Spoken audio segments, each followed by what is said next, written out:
அஸ்ஸலாமு அலைக்கும் வரஹ்மத்துல்லாஹி வபரகாத்துஹு. தமிழகத்தில தேர்தல்ல டிவிகே அவங்களுடைய கட்சி தான் முன்னிலையில இருக்கு.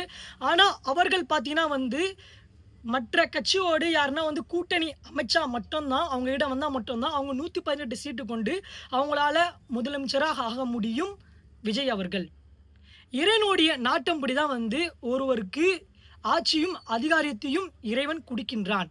இந்த ஆட்சி அதிகாரம் இறைவன் குடுக்கிற மூலியமாக, அவங்க மூலியமாக நம்மளுக்கு சோதனையாவும் மாறலாம், அல்லது நம்மளுக்கு பயனுள்ளதாகவும் அந்த ஆட்சி இருக்கலாம். இது நம்ம பொறுத்திருந்து தான் பார்க்க முடியும், இந்த ஆட்சி எப்படி இருக்க போகுது என்று.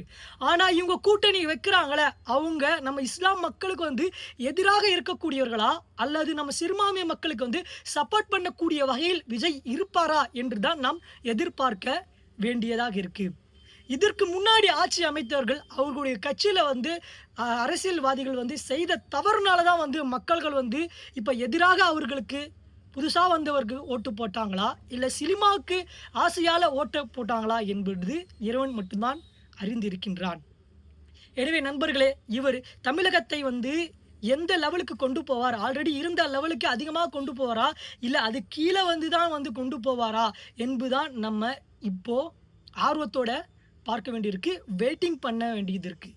பார்ப்போம் இவருடைய ஆட்சி எப்படி இருக்குன்னு. மக்களுக்கு எல்லாரும் ஒற்றுமையாக இருக்கணும். தமிழகம் என்பது பார்த்தீங்கன்னா நார்த் சைடு மாரி இல்லாம, இங்க எல்லாரும் நம்ப முஸ்லீம், இந்து, கிறிஸ்டின் எல்லாம் ஒற்றுமையாக இருக்கோம். அந்த மாரி தான் இவருடைய ஆட்சி இருந்தா சூப்பர் குட். ஆனா, மேலிடத்துல சண்டை சச்சரவு மாரி இருக்கு. இஸ்லாமிய மக்கள ஒதுக்குறாங்க. அவங்களுக்கு நீதிய பறிக்கிறாங்க. அந்த மாரி இவருடைய ஆட்சி இல்லாம இருப்பதற்கு நாம் இறைவனிடத்தில் பாதுகாப்பு தேடுவோம். இறைவனிடத்தில் துஆ கேட்போம். இன்ஷா அல்லாஹ் இந்த வீடியோ அதிகமான மக்களுக்கு ஷேர் பண்ணுங்க. அது மூலியமா அல்லாஹ் சுப்ஹானஹு வ தஆலா உங்களுக்கும் எனக்கும் நன்மை அளிப்பானாக. பாரக்கல்லாஹு ஃபீக்கும்.